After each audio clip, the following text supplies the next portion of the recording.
Dennis, who is our moderator for today. Dennis? Thank you. Welcome, everybody. My name is Dennis Preisler. I'm the state archivist for the state of Arizona. And I want to introduce the topic is working with Indigenous communities today. And I can tell you from in Arizona, we have 22 federally recognized Native American communities, and we have struggled with trying to find ways to really interact with them. And so I'm really excited about this topic. So we'll go ahead and move on.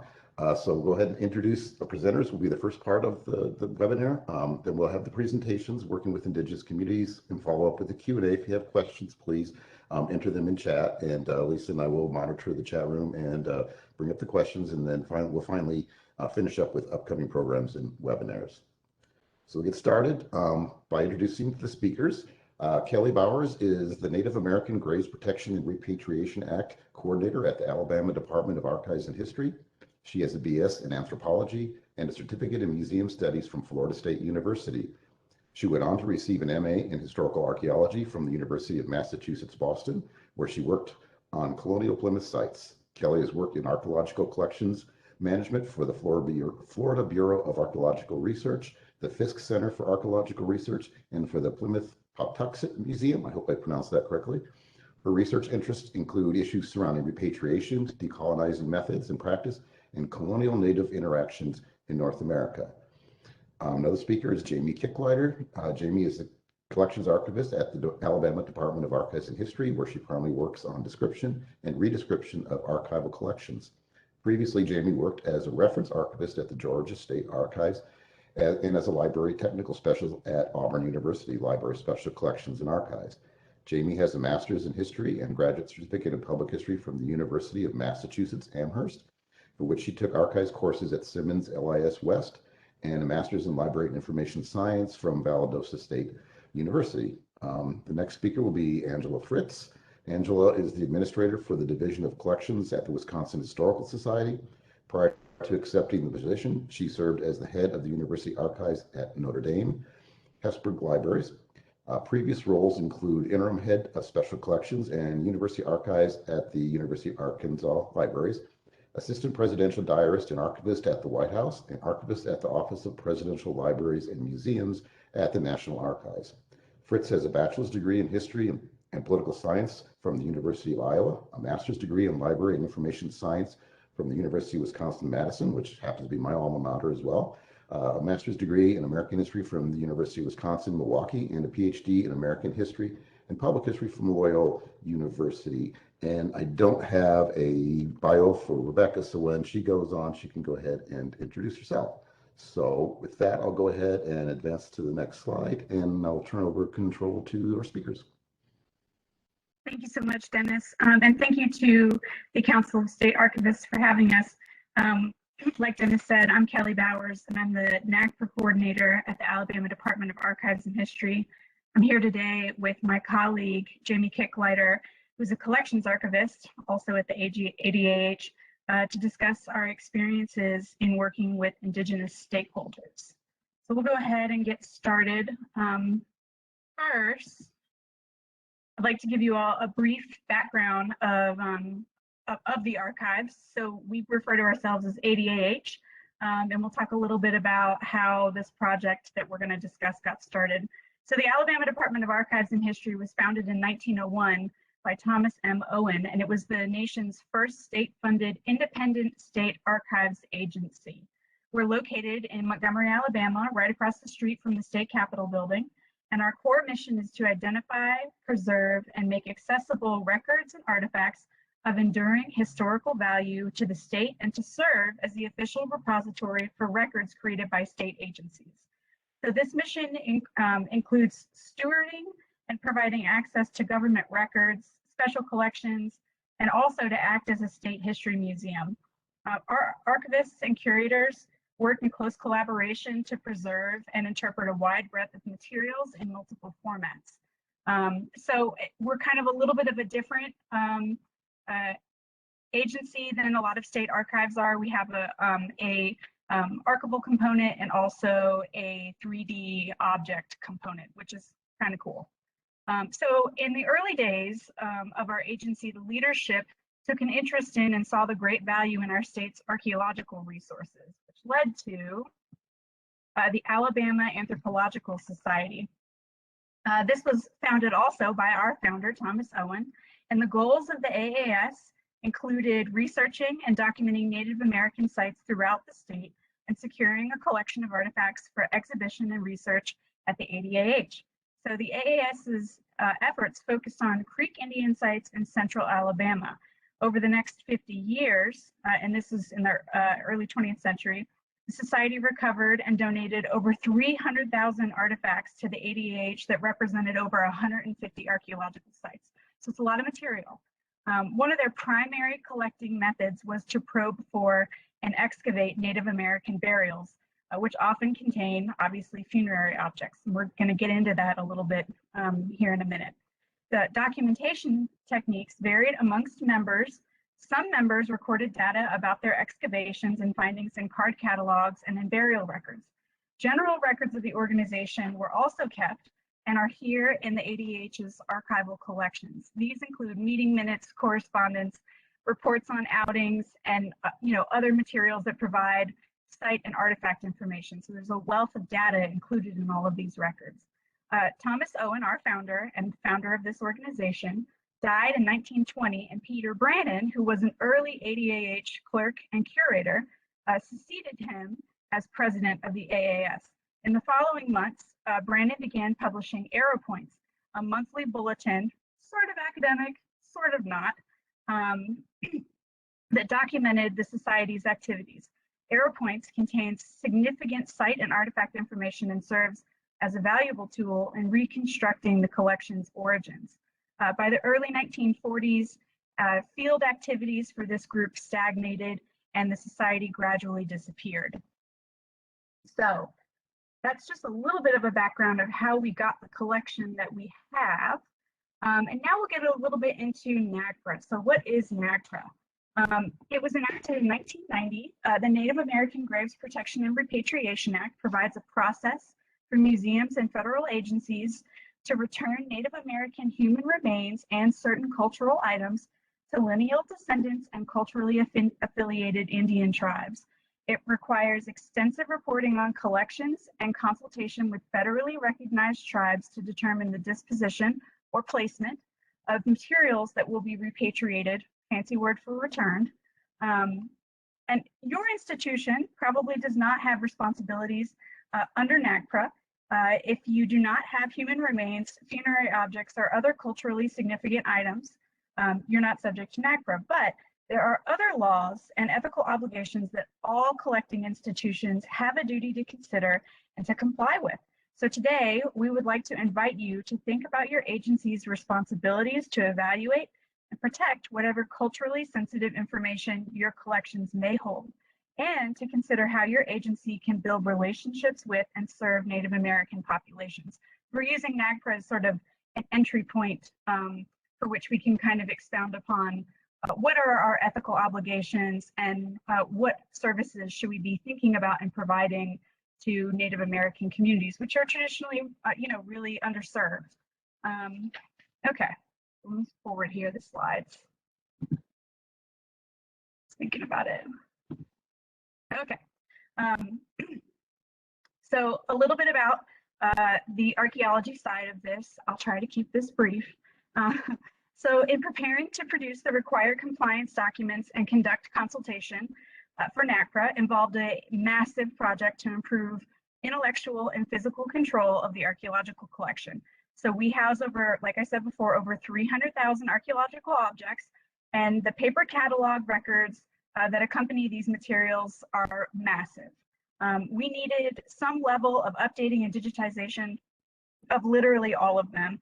And we spent over the past 3 years rehousing artifacts and digitizing material to kind of make our collections even ready for to proceed with the NAGPRA process. So we had a lot of work to do up front before we can even really begin NAGPRA consultation. So this effort largely ended this past spring with a re-inventory. And as I'm sure you all are aware, we're always trying to improve our physical and intellectual control and to better our care of collections practices.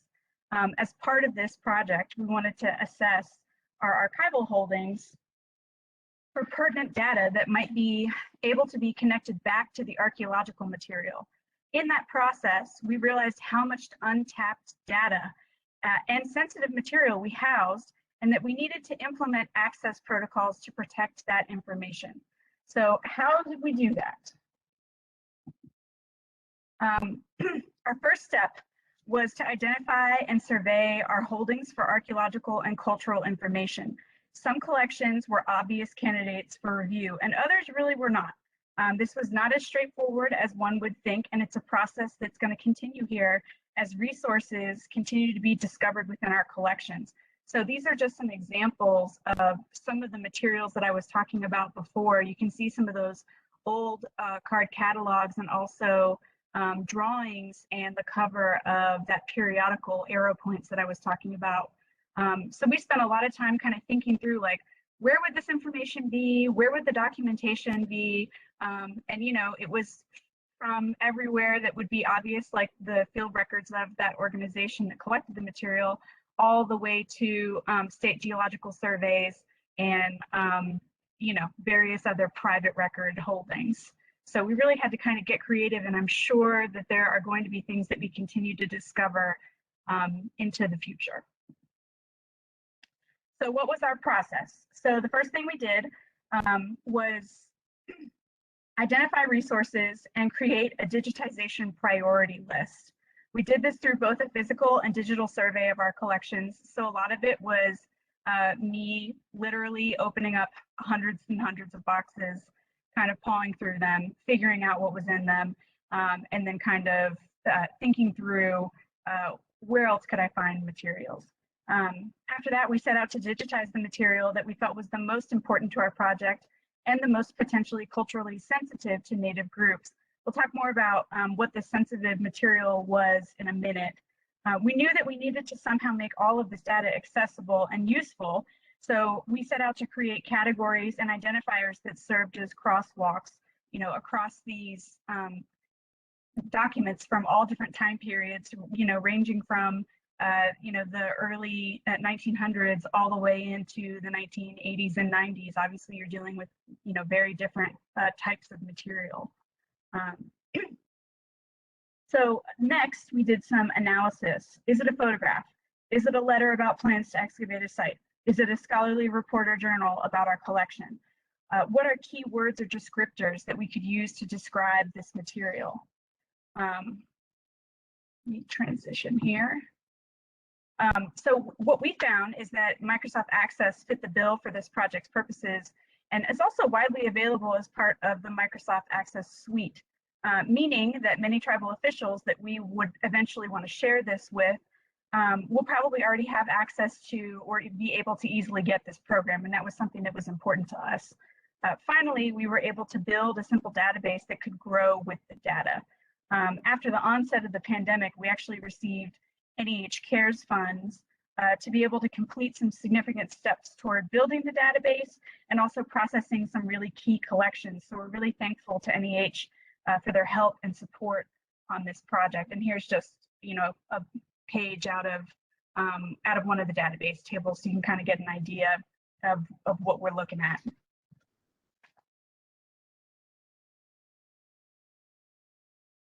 All right.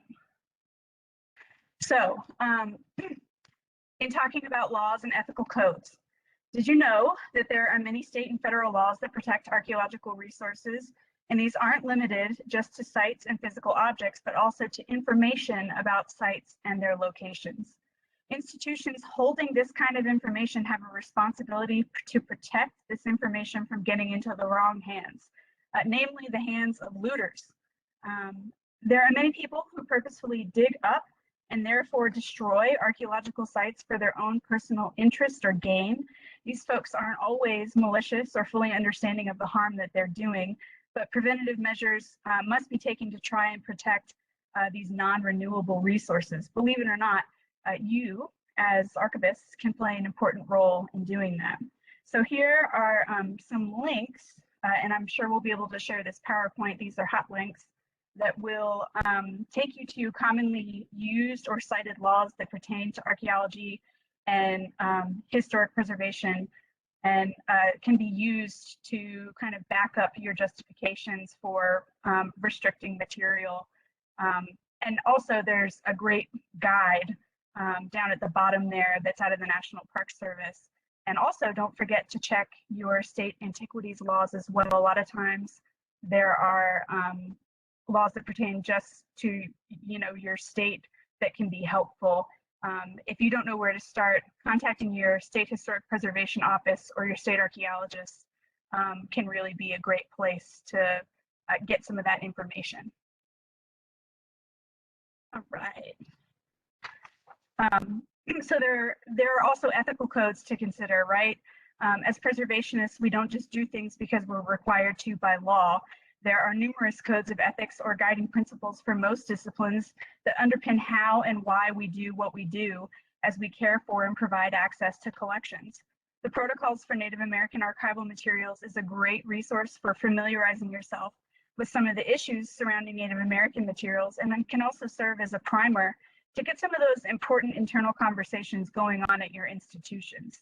So aside from protecting the locations of archaeological sites, what are some of the issues that we need to navigate? Jaimie is going to talk a little bit more about that and about the specifics of how we're handling those issues at ADAH. This is just a link to the Native American protocols for archival materials, and I want to just point out that law and ethics codes link there. And with that, I will turn it over to Jaimie. Thanks, Kellie. Yeah, so initially our archival collection staff had thought about NAGPRA as applying more to objects than to records, but with Kellie's help, we soon realized that ethically carrying out the spirit of the laws and the ethical codes that she just talked about would require limiting access to some of our archival material. Some of our records contain extensive information about burials and burial sites. State and federal law now protects these sites, but that wasn't the case when the records were created, and these records had been fully open until very recently. To protect site locations, we had to impose access restrictions on these records. This work was more complicated than our typical access restrictions because there are differing levels of access for different communities. So tribes currently have full access to this material, but decisions about access for scholars and the general public are currently made on a case-by-case basis. However, access is typically completely restricted or very limited. The long-term goal is to develop an access policy in conjunction with tribal partners that will permit researchers and the public to utilize the material in appropriate ways. This requires a nuanced approach to traditional archival principles in favor of making access as broad as possible. A new policy may involve ongoing consultation with tribes regarding requests for access to specific information, and redaction will be an important tool for balancing public interest and the protection of sensitive data. And it's important here to point out that appropriateness and access are critically linked, and the particularities of defining what is appropriate for whom is incredibly important.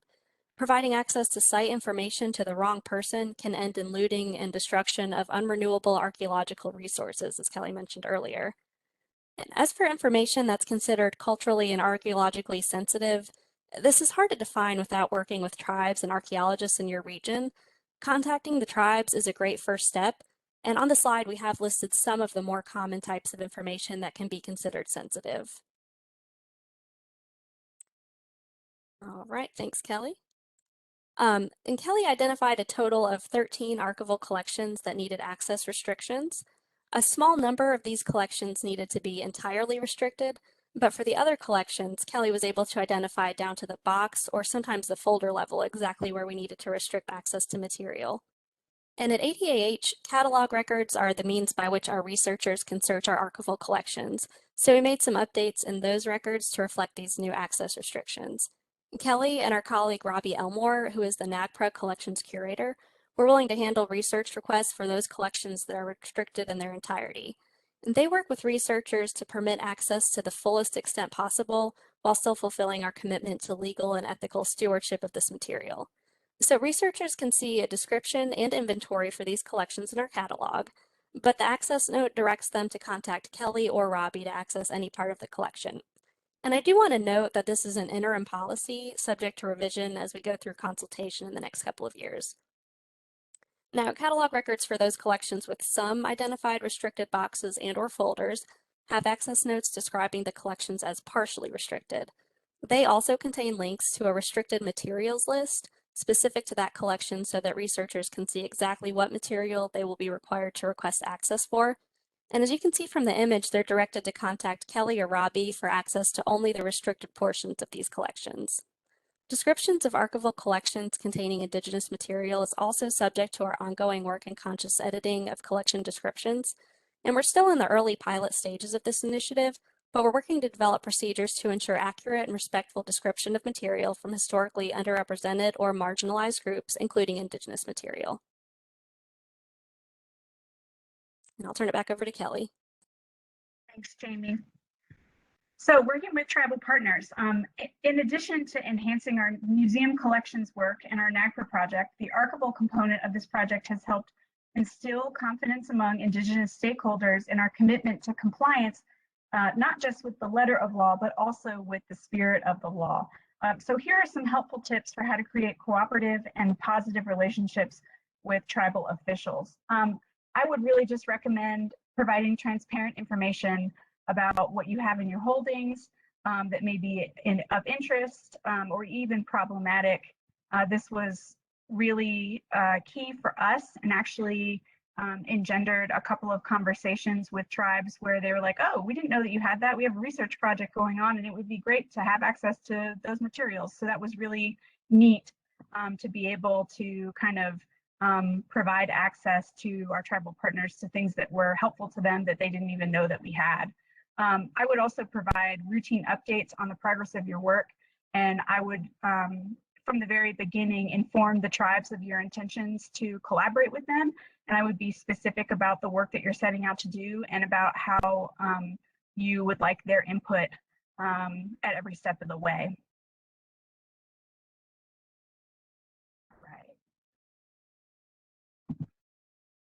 All right. So some more things to remember. Tribal governments are independent sovereign nations.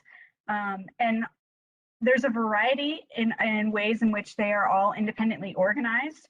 But typically they have outreach, education, archival, and preservation programs. And those folks in those different departments want to work with partners, whether they be Indigenous people or non-Indigenous organizations. Typically, what you're going to be working with is probably a tribal historic preservation officer or office, and those are officially designated by a federally recognized Indian tribe to direct a program approved by the National Park Service. We refer to these folks as TIPOs, and they must have assumed some or all of the functions of a state historic preservation office on tribal lands. So just know a little bit about how the tribe that you or tribes that you are working with are organized. It's easy to figure out who the TIPO is if you want to use this. There's a link here to the Association of Tribal Historic Preservation Offices. You can use this directory page to figure out kind of who you should be talking to in your region or in your state.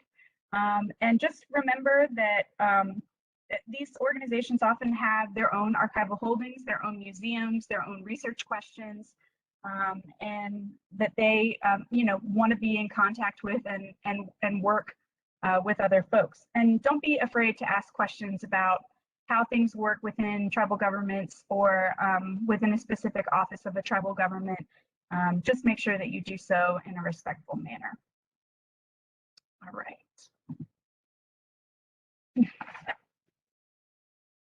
And there are places that you can start looking for records that could potentially be of interest to Indigenous groups.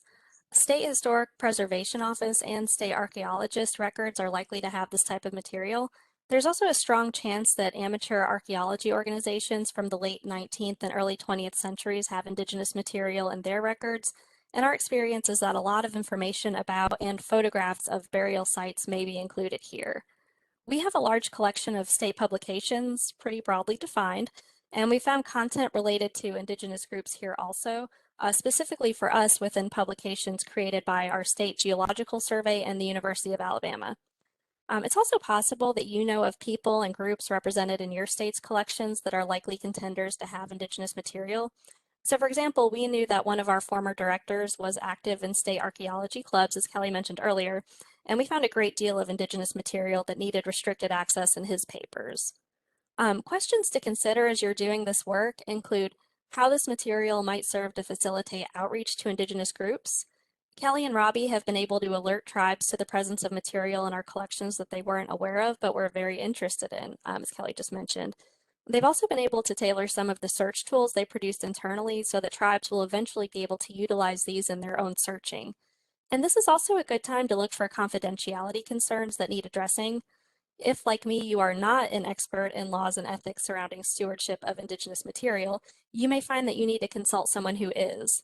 We're fortunate to have Kellie and Robbie here to take the lead on more complicated questions of privacy and access to Indigenous material, and I think the staff who have been involved in this work appreciate the need to retain that type of expertise on staff in perpetuity.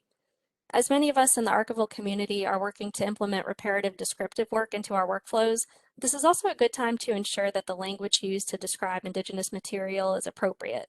As I mentioned earlier, we're still in the early stages of doing this work, but we aim to use language that's accurate, richly descriptive, and respectful. And I'll just close by saying for me, it's been a privilege and a welcome learning experience working with Kellie to ensure that we're protecting archaeological resources and conducting best practices as we care for the Indigenous archival material in our holdings.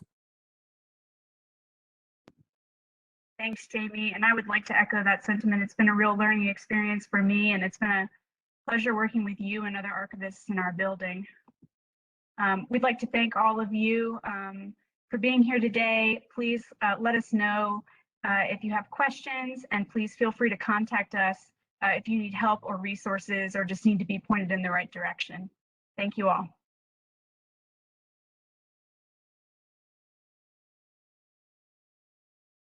Okay, we'll go ahead and get started on to the next part of our presentation with Angela and Rebecca. Good afternoon, everybody. It's great to be here. We're really excited to represent the Wisconsin Historical Society in a discussion on reimagining state archives as a new space for shared perspectives and practices in stewarding Indigenous materials. Rebecca? Hello, everyone. It's so wonderful to be here. I am going to put my bio in the chat for folks to peruse at your leisure while we get started here today. But just to share a little bit of background, I'm a citizen of the Keweenaw Bay Band of Lake Superior Ojibwe, which is a tribe in the Upper Peninsula of Michigan. And I'm the current and inaugural, I will also say, American Indian Nations Liaison for the Wisconsin Historical Society. My role is really centered around fostering direct government-to-government relationships between the 11 federally recognized tribes that we have here in the state of Wisconsin. So I'm situated in the director's office, but my work really takes me across the organization. Particularly because of the relevance of state history to Native people. You can't tell state history without including Native people, and the paths forward that we're looking at are very non-traditional according to what sort of normative institutional practices are. So I'll put my bio in the chat here in a second, but I want to just share a couple of words on how Angela and I sort of conceived of our spending our time here today with you. We would like to make this more of a conversation.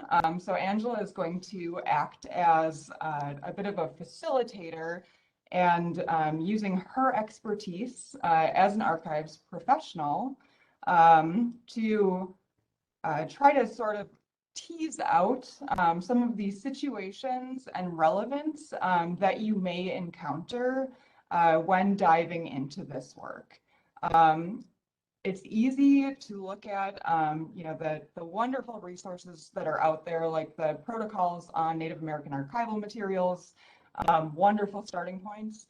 But when we actually start engaging in this work, we find that it's often quite messy, and there's a lot of untangling that has to occur. That untangling happens in the conversations that need to be had between tribal professionals who are in museum and archival settings, within TIPOs and tribal representatives. And the only way through it is by doing it according to the situation that is afforded to you. And we know how specific and unique that is, depending on the cultural context of the tribe, of the work, the relevance, and specifically what sort of the focus is.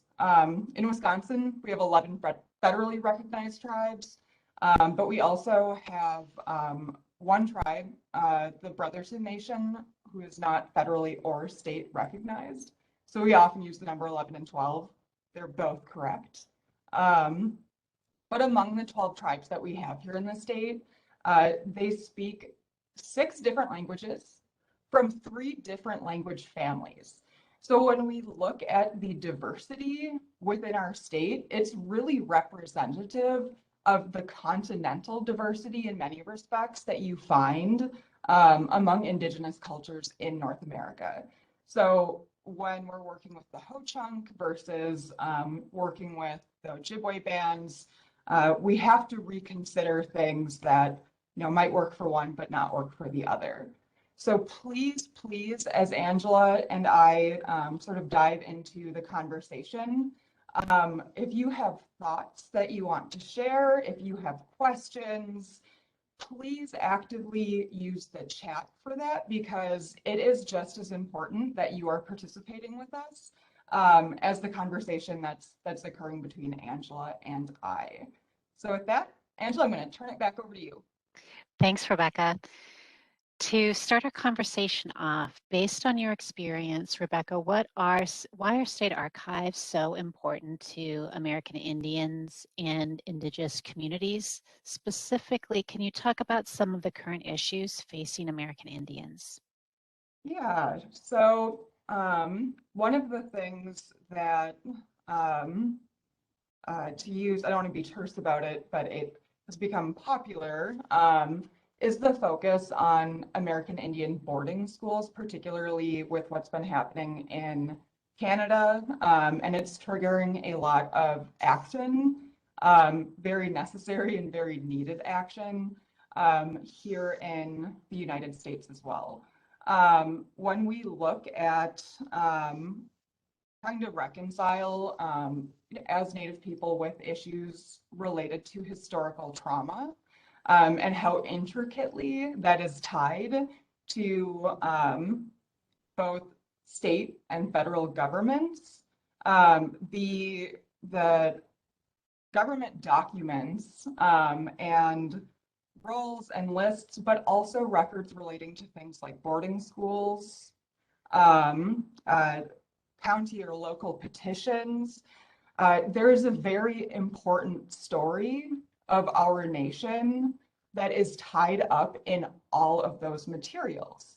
As Native people and as tribes are furthering their efforts to reassert tribal sovereignty, which is, of course, the inherent right to self-governance, and figuring out how to forge new paths forward, both in tribal government and then culturally as well.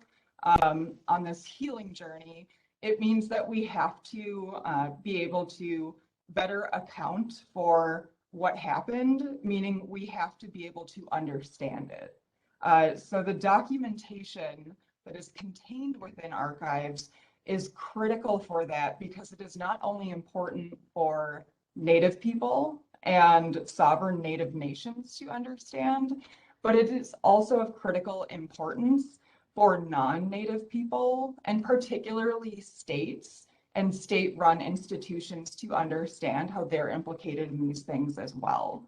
So I can't understate the importance, particularly as it relates to addressing issues like boarding schools.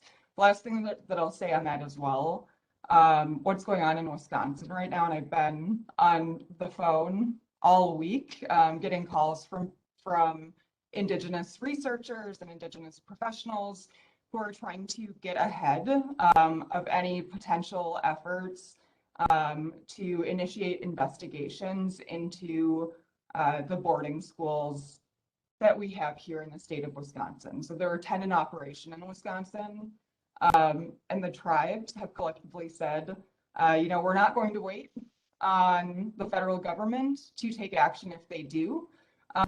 They have interests that are perhaps quite different than ours. So a lot of the tribes in Wisconsin are taking it upon themselves to initiate these investigations, and that really does start at the level of archival research. Thank you, Rebecca. You mentioned and contextualized our conversation around the institutional framework that's often associated with state archives, and in that organization, inherent structure and interpretation around a legacy of conquest. If you could talk a little bit within that context, why it's so important for archivists to work with tribal liaisons and what your role is specifically at the Historical Society and how unique that role is. Sure. So when I think of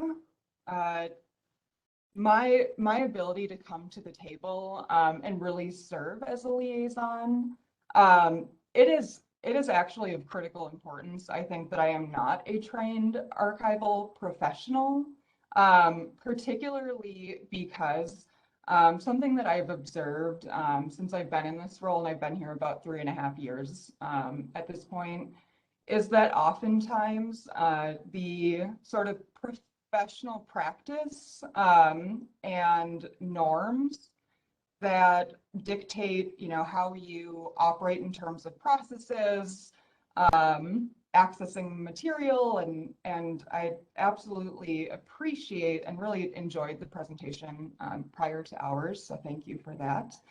But oftentimes when we are trying to apply the same processes for accessing material, it doesn't necessarily bode well with some of the American Indian constituents that you may be serving, particularly because the people who are wanting to engage with these records or archival material perhaps are not, are not museum professionals, or not in sort of an institution, cultural institution at all, right? So when we look at the spectrum of interests and motivations that Native people are wanting to, go to the state archives, wanting to look at documentation related to their family history, their tribe's history, we see that there's people who perhaps want to, this is the first time that they're doing it. This is the first time that they are sort of undertaking, this effort personally or as a part of a community initiative. And in doing so, it can be pretty intimidating, right? And oftentimes we can get caught up in the sort of very rigid, structured professionalism that is obviously very important and has generally served our institutions very well. But it can deter the very folks that we want to be increasing access and accessibility to these materials. So I'm thinking in terms of things that might fall outside of the range of the type of work that was shared prior to this, because I will tell you, as a tribal liaison, the requests that come across my desk and the communication that I receive from Native people and Native communities is so vast and far-reaching that it is such a welcome signal, right, to see that positions like mine are key indicators for Native communities and individuals to reach out and ask, right? And oftentimes people will contact me and they're not quite sure what they want yet, and they'll say that, but they'll say, you know, this is sort of what's going on, and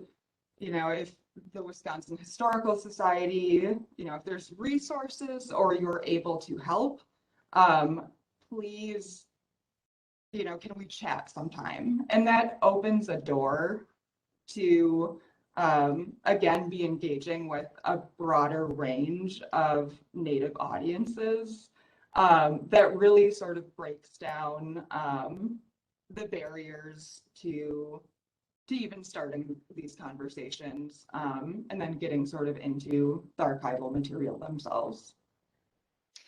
Rebecca, based on your work and the feedback that you've received from Indigenous communities, what would you say archives and collections can do to support? Being very proactive. So reading, being up to date on what is happening is very important. Taking it upon yourself to further your own education and understanding and awareness, very important. But what is, I think, most critical, because you know, reading something in and of itself does not actually result or produce change, right? We have to be cultivating communities of practice that really underscores the fact that we're in a very new space as Native and non-Native people. So oftentimes I find that folks are, you know, rightly so, wanting to do the work to educate themselves, to understand these things a little bit better so they can feel a little bit better prepared when they then begin engaging in the work. But I have also learned that it's really hard to push past that, because oftentimes, you know, people very caring, not wanting to make mistakes, will get caught up feeling like, you know, well, I don't feel like I've learned enough. I don't feel like I understand this enough yet. And you have to just start doing the work. Figure out what homework you should give yourself as pre-work to do that educational piece. Try to find a tribal professional to reach out to have some conversations about, you know, what your organization or what sort of the initiatives are that you are thinking of, or perhaps what you should be thinking of. So start those conversations, do some homework, do some research, and reach out to Native people, whether it's the TIPOs, whether it's tribal libraries, archives, and museum professionals, but the Native communities or nations that are relevant to your collections.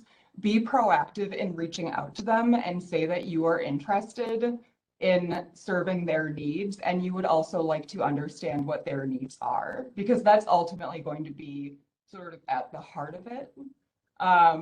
We often decide that sort of what we think tribal communities' needs are prior to asking the tribal community or tribal communities.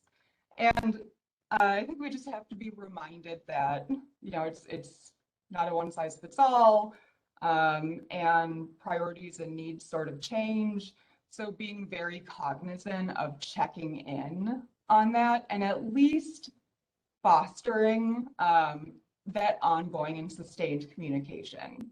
It doesn't have to be a major initiative or a huge undertaking, but being proactive about communicating that, you know, maybe there's other priorities that the tribes have, and this isn't really their jam at the moment. But you taking that step to at least initiate the conversation and say, we're here and we want to serve you. If and when you ever do need to work with us, that makes such a difference, particularly because tribes, if you ever worked with, I'm thinking of my tribal counterparts. I joke that in a position like mine, I often wear like 3 or 4 different hats. Folks who work for tribes wear 10 different hats. They're taxed. So your awareness of that and just offer of saying that we're here makes a really big difference. As a follow-up to that, Rebecca, could you talk a little bit more about the sensitivities to relationship building and the approach to relationship building, particularly from the archives community and collections community? Is it enough to just include Indigenous voices, or should we really be trying to amplify experiences and voices? So I think, and I'm going to relate this back to DEI, so diversity, equity, and inclusion. Inclusion it's like step 1, right? We want people, diversity is step 1. Inclusion is step 2, where, we want to make sure that people are at the table, that there is that visible representation in the work, right? If you're sort of looking back and summarizing what are our major initiatives, who was here, who wasn't. And beyond that, I would say, as far as relationships go and representation, it's always tricky, right? Being included is a really good start, but oftentimes there are additional cultural barriers that prevent these relationships from, I think, being robust in terms of, are they producing what we want them to? So Angela, when you're saying, is it enough to include Native voices? Do we need to be amplifying them?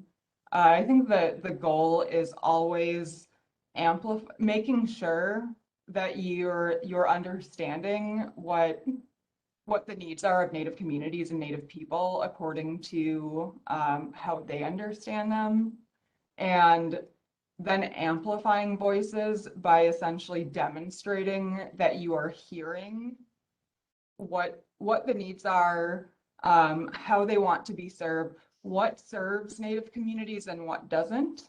Oftentimes, the things that we think of as inclusion, representation, increased inclusion and representation is important, but it is not necessarily good, at least in an inherent sense. I'm going to pull one example from some of the Wisconsin Historical Society's archival collections.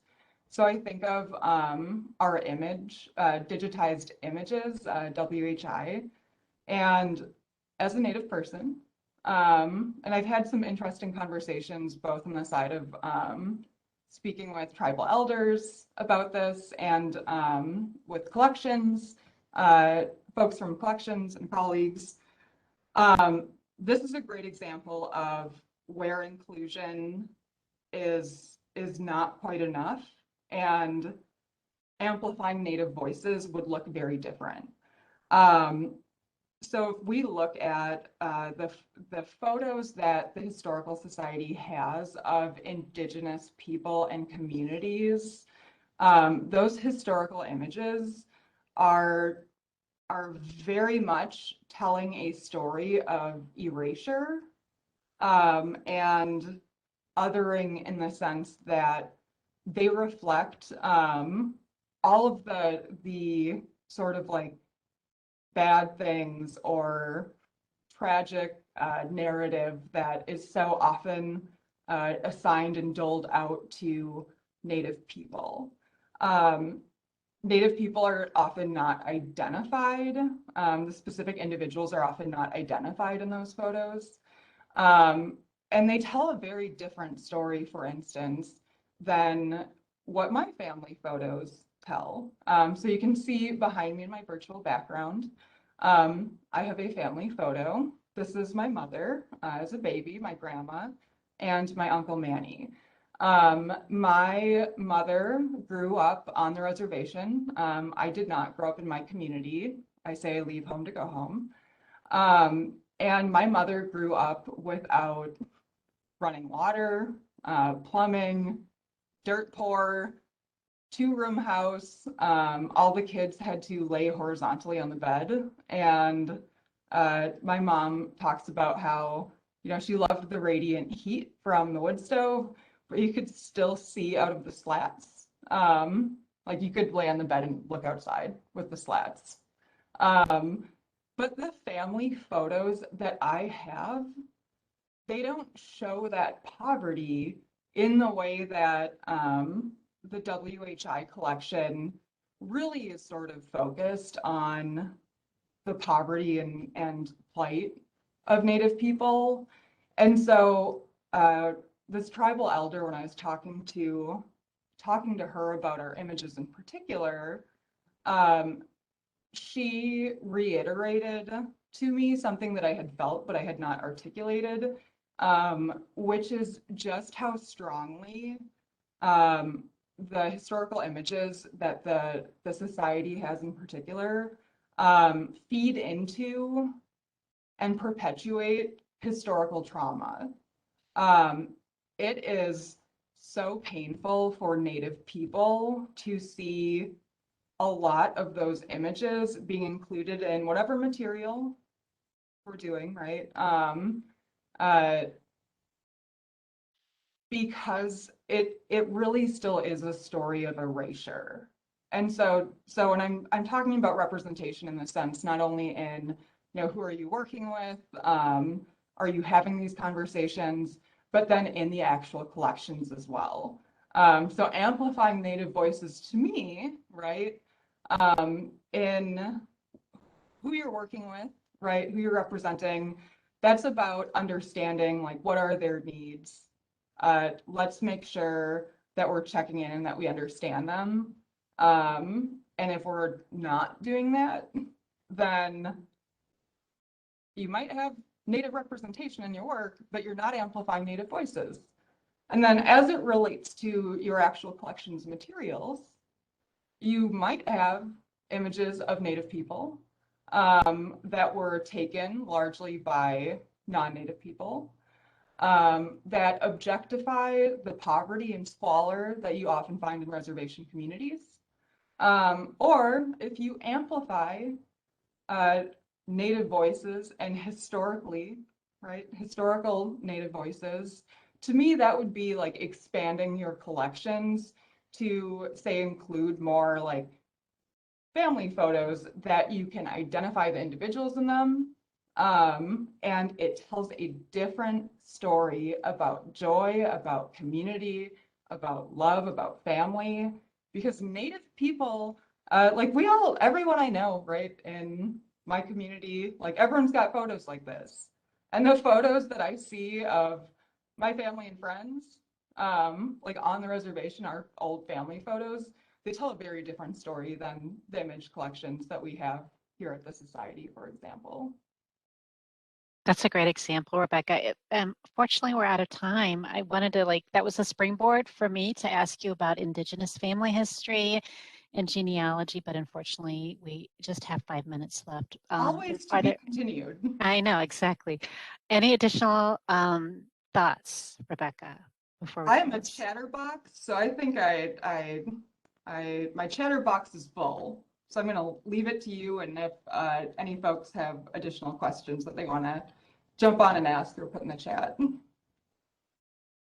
Thanks, Rebecca.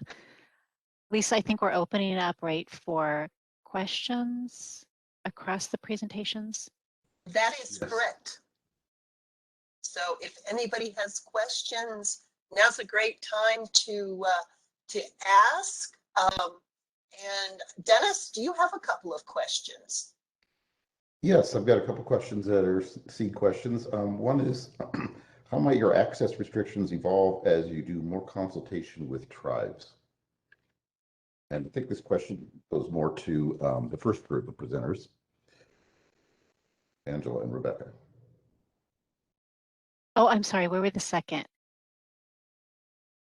Yeah, I was kind of opening up Okay. questions in general at this point because we're running running up close to the end of the hour. So, You know, I think in terms of access, a good way to think about what we're doing at the Historical Society is thinking threefold in terms of our collection stewardship, and working through some of the challenges that the first group discussed about repatriation, more equitable descriptive practices, to be able to not only raise the visibility of our collections, but to enhance the discoverability of our collections. Additionally, in addition to our collections, though, focusing on our services and our spaces.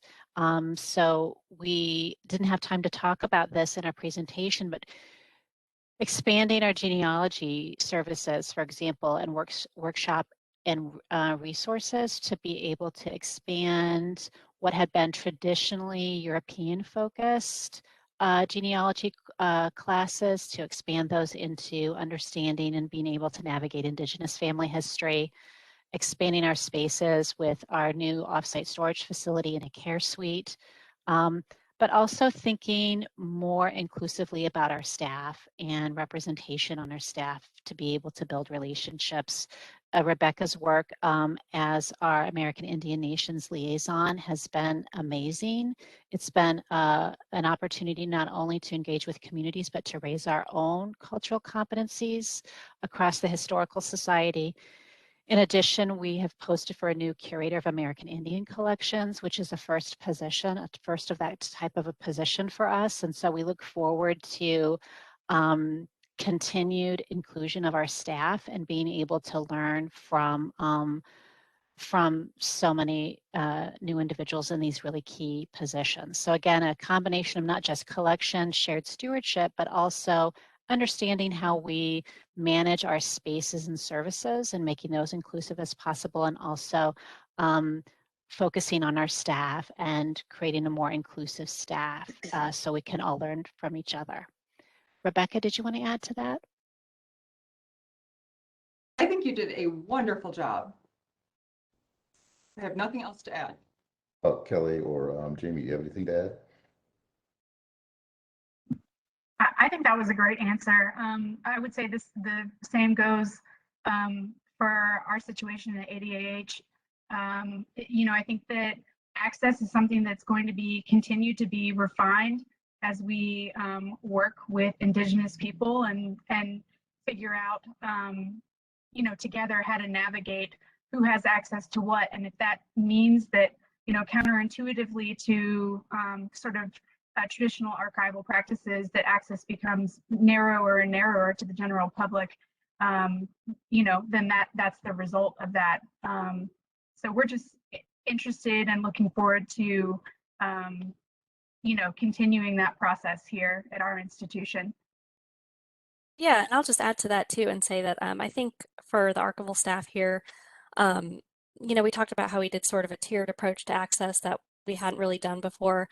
So this project really made us think about access in sort of non-traditional ways and really challenged us to be a little bit flexible. And I think keeping that in mind and being more community-centered in our approach as we go forward is something that will help us a lot moving forward as well.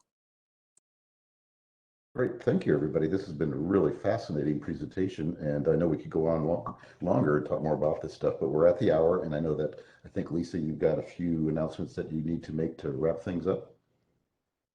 I do. Thank you, Dennis. I'd like to thank all of our speakers today for very insightful comments and thoughts for all of us.